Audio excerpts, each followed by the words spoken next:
it chapter by chapter, one bite at a time.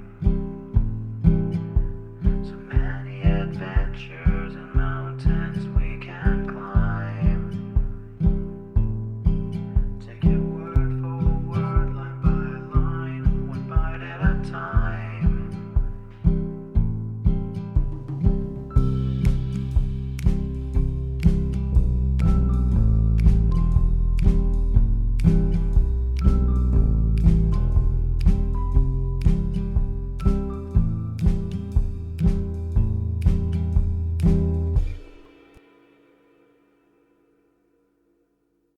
Welcome to Bite at a Time Books, where we read you your favorite classics one bite at a time. My name is Bree Carlile, and I love to read, and wanted to share my passion with listeners like you. If you want to know what's coming next and vote on upcoming books, sign up for our newsletter at biteatatimebooks.com. You'll also find our new t-shirts in the shop, including podcast shirts and quote shirts from your favorite classic novels. Be sure to follow my show on your favorite podcast platform so you get all the new episodes. You can find most of our links in the show notes. But also our website, biteatatimebooks.com, includes all of the links for our show, including to our Patreon to support the show, and YouTube, where we have special behind the narration of the episodes. We're part of the Bite at a Time Books Productions Network. If you'd also like to hear what inspired your favorite classic authors to write their novels, and what was going on in the world at the time, check out the Bite at a Time Books Behind the Story podcast, wherever you listen to podcasts. Please note, while we try to keep the text as close to the original as possible, some words have been changed to honor the marginalized communities who've identified the words as harmful, and to stay in alignment with Bite at a Time Books' brand values. Today we'll be continuing Little Women by Louisa May Alcott. 32. Tender Troubles. Joe, I'm anxious about Beth. My mother, she seemed unusually well since the babies came. It's not her health that troubles me now. It's her spirits. I'm sure there's something on her mind, and I want you to discover what it is. What makes you think so, Mother? She sits alone a good deal and doesn't talk to her father as much as she used. I found her crying over the babies the other day. When she sings, the songs are always sad ones, and now and then I see a look in her face that I don't understand. This isn't like Beth, and it worries me. Have you asked her about it? I have tried once or twice, but she either evaded my questions or looked so distressed that I stopped. I never force my children's confidence, and I seldom have to wait for it long. Mrs. March glanced at Joe as she spoke, but the face opposite seemed quite unconscious of any secret disquietude but Beth's. And after sewing thoughtfully for a minute, Joe said, I think she's growing up, and so begins to dream dreams and have hopes and fears and fidgets without knowing why, or being able to explain them.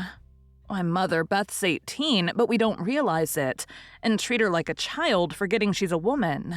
So she is. Dear heart, how fast you do grow up, returned her mother, with a sigh and a smile. Can't be helped, Marmee. So you must resign yourself to all sorts of worries, and let your birds hop out of the nest one by one.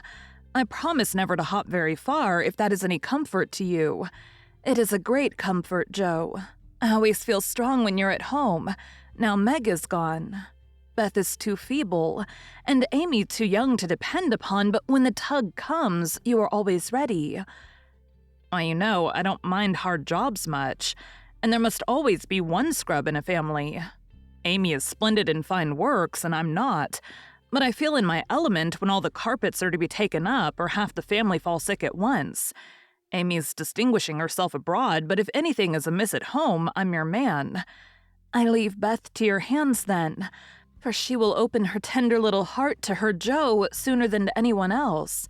Be very kind, and don't let her think anyone watches or talks about her.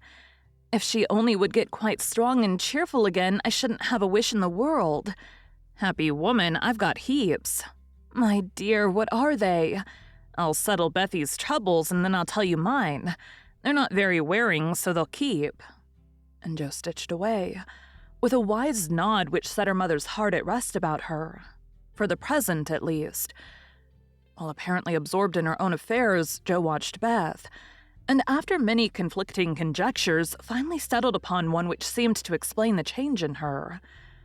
A slight incident gave Jo the clue to the mystery, she thought, and lively fancy, loving heart did the rest. She was affecting to write busily one Saturday afternoon, when she and Beth were alone together, yet as she scribbled, she kept an eye on her sister, who seemed unusually quiet. Sitting at the window, Beth's work often dropped into her lap, and she leaned her head upon her hand in a dejected attitude, while her eyes rested on the dull autumnal landscape.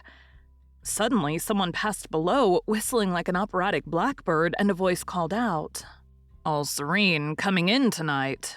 Beth started, leaned forward, smiled, and nodded, watched the passerby till his quick tramp died away, then said softly as if to herself, "How strong and well and happy that dear boy looks." Said Jo, still intent upon her sister's face, for the bright color faded as quickly as it came. The smile vanished, and presently a tear lay shining on the window ledge. Beth whisked it off and glanced apprehensively at Jo, but she was scratching away at a tremendous rate, apparently engrossed in Olympia's oath. The instant Beth turned, Jo began her watch again, saw Beth's hand go quietly to her eyes more than once, and in her half-averted face read a tender sorrow that made her own eyes fill. Fearing to betray herself, she slipped away, murmuring something about needing more paper. "Mercy on me, Beth loves Laurie," she said, sitting down in her own room, pale with the shock of the discovery which she believed she had just made. "I never dreamt of such a thing. What will Mother say? I wonder if he—" There Jo stopped, and turned scarlet with a sudden thought. If he shouldn't love back again, how dreadful it would be. He must, I'll make him. And she shook her head threateningly at the picture of the mischievous-looking boy laughing at her from the wall. Oh dear, we are growing up with a vengeance. Here's Meg married and a mama, Amy flourishing away at Paris, and Beth in love. I'm the only one that has sense enough to keep out of mischief. Jo thought intently for a minute, with her eyes fixed on the picture. Then she smoothed out her wrinkled forehead and said with a decided nod at the face opposite, "No thank you, sir. You're very charming, but you've no more stability than a weathercock, so you needn't write touching notes and smile in that insinuating way, for it won't do a bit of good and I won't have it." Then she sighed and fell into a reverie, from which she did not wake till the early twilight sent her down to take new observations, which only confirmed her suspicion. Though Laurie flirted with Amy and joked with Jo, his manner to Beth had always been peculiarly kind and gentle. But so was everybody's. Therefore no one thought of imagining that he cared more for her than for the others. Indeed, a general impression had prevailed in the family of late that our boy was getting fonder than ever of Jo, who, however, wouldn't hear a word upon the subject, and scolded violently if anyone dared to suggest it. If they had known the various tender passages of the past year, or rather attempts at tender passages which had been nipped in the bud, they would have had the immense satisfaction of saying, "I told you so." But Jo hated philandering, and wouldn't allow it, always having a joke or a smile ready at the least sign of impending danger. When Laurie first went to college, he fell in love about once a month, but these small flames were as brief as ardent, did no damage, and much amused Jo, who took great interest in the alternations of hope, despair, and resignation, which were confided to her in their weekly conferences. But there came a time when Laurie ceased to worship at many shrines, hinted darkly at one all-absorbing passion, and indulged occasionally in Byronic fits of gloom. Then he avoided the tender subject altogether, wrote philosophical notes to Jo, turned studious, and gave out that he was going to dig, intending to graduate in a blaze of glory. This suited the young lady better than twilight confidences, tender pressures of the hand, and eloquent glances of the eye. For with Jo, brain developed earlier than heart, and she preferred imaginary heroes to real ones, because when tired of them, the former could be shut up in the tin kitchen till called for, and the latter were less manageable. Things were in this state when the grand discovery was made, and Jo watched Lori that night as she had never done before. If she had not got the new idea into her head, she would have seen nothing unusual in the fact that Beth was very quiet and Lori very kind to her. But having given the rein to her lively fancy, it galloped away with her at a great pace, and common sense, being rather weakened by a long course of romance writing, did not come to the rescue. As usual, Beth lay on the sofa, and Lori sat in a low chair close by, amusing her with all sorts of gossip, for she depended on her weekly spin, and he never disappointed her. But that evening, Jo fancied that Beth's eyes rested on the lively dark face beside her with peculiar pleasure, and that she listened with intense interest to an account of some exciting cricket match, though the phrases "caught off a tice," "stumped off his ground," and "the leg hit for 3" were as intelligible to her as Sanskrit. She also fancied, having set her heart upon seeing it, that she saw a certain increase of gentleness in Lori's manner, that he dropped his voice now and then, laughed less than usual, was a little absent-minded, and settled the Afghan over Beth's feet with an assiduity that was really almost tender. Who knows? Stranger things have happened, thought Jo as she fussed about the room. She'll make quite an angel of him, and he'll make life delightfully easy and pleasant for the dear, if they only love each other. I don't see how he can help it, and I do believe he would if the rest of us were out of the way. As everyone was out of the way but herself, Jo began to feel that she ought to dispose of herself with all speed. But where should she go? And burning to lay herself upon the shrine of sisterly devotion, she sat down to settle that point. Now the old sofa was a regular patriarch of a sofa. Long, broad, well-cushioned, and low. A trifle shabby as well it might be, for the girls had slept and sprawled on it as babies, fished over the back, rode on the arms, and had menageries under it as children, and rested tired heads, dreamed dreams, and listened to tender talk on it as young women. They all loved it, for it was a family refuge, and one corner had always been Jo's favorite lounging place. Among the many pillows that adorned the venerable couch was one hard round covered with prickly horsehair, and furnished with a knobby button at each end. This repulsive pillow was her especial property, being used as a weapon of defense, a barricade, or a stern preventative of too much slumber. Lori knew this pillow well, and had cause to regard it with deep aversion, having been unmercifully pummeled with it in former days, when romping was allowed, and now frequently debarred by it from taking the seat he most coveted, next to Jo in the sofa corner. If the sausage, as they called it, stood on end, it was a sign that he might approach and repose, but if it lay flat across the sofa, woe to the man, woman, or child who dared to disturb it.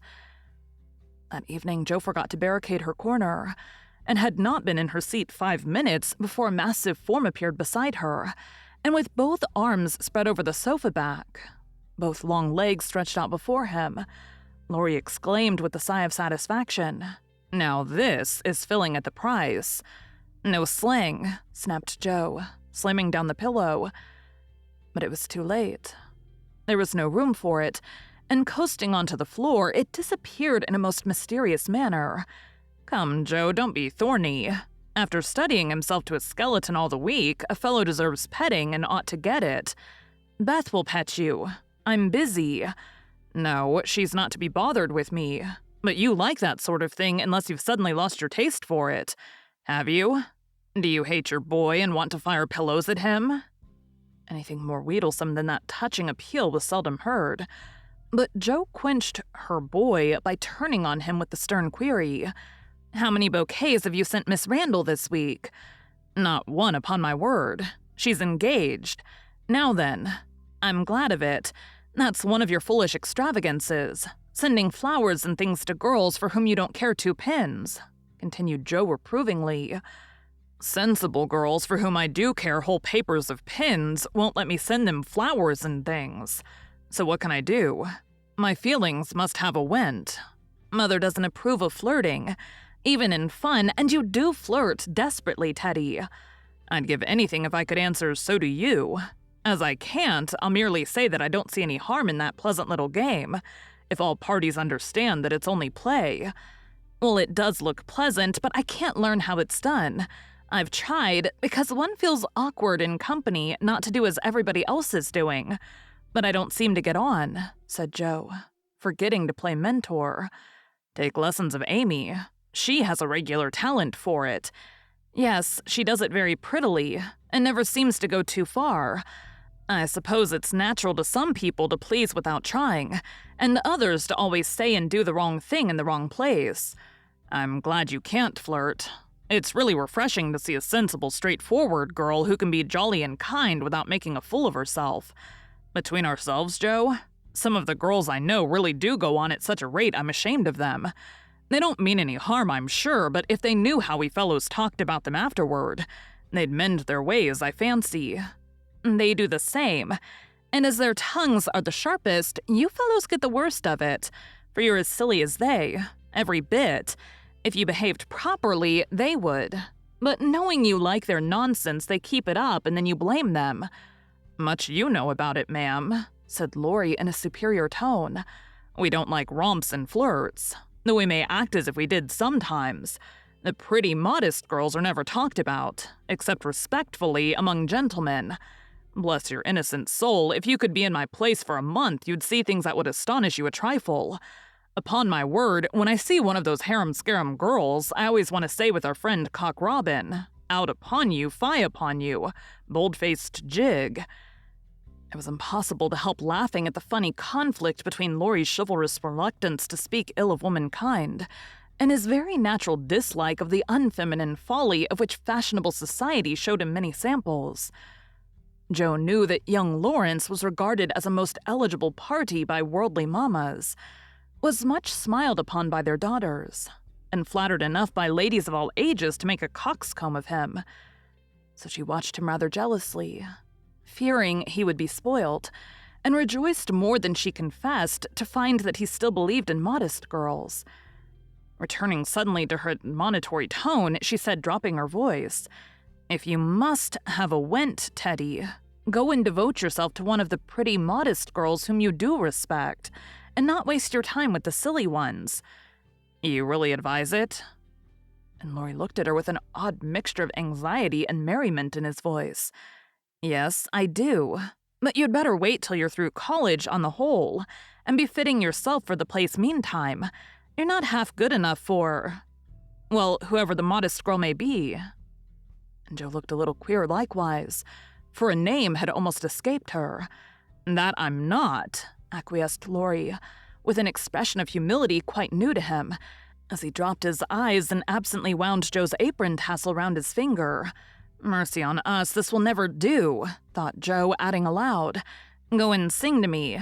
I'm dying for some music and always like yours." "I'd rather stay here. Thank you." "Well, you can't. There isn't room.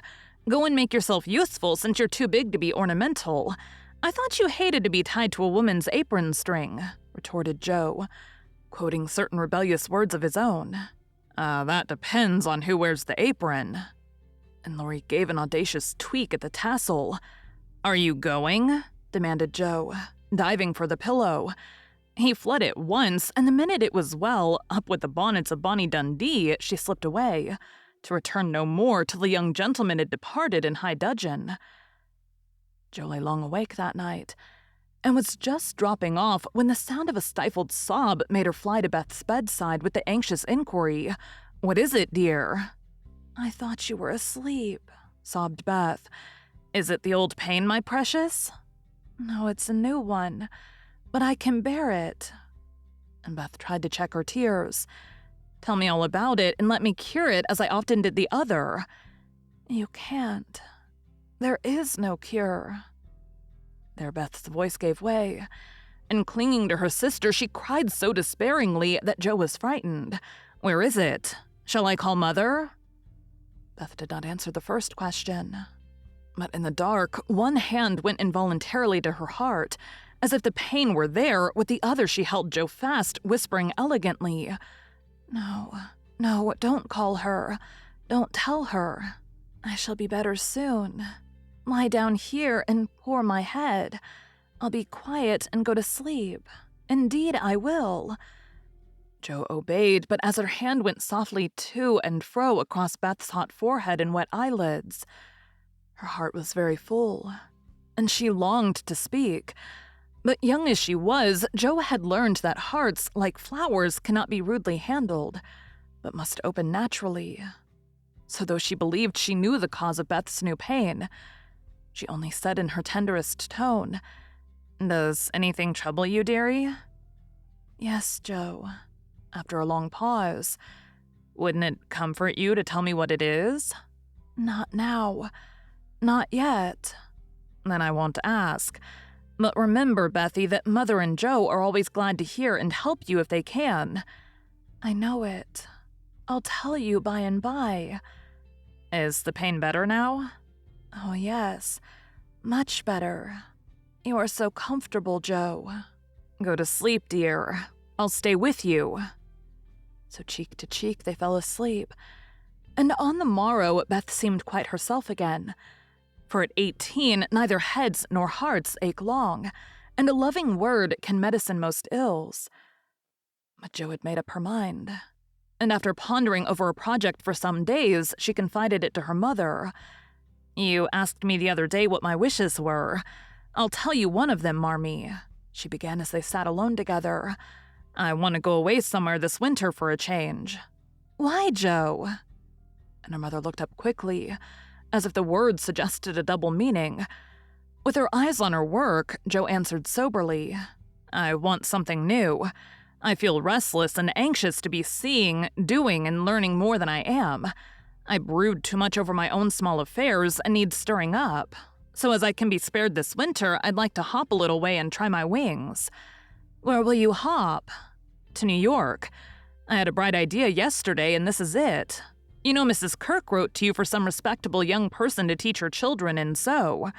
It's rather hard to find just the thing, but I think I should suit if I tried."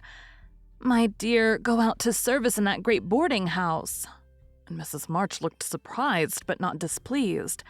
"It's not exactly going out to service, for Mrs. Kirk is your friend, the kindest soul that ever lived, and would make things pleasant for me, I know.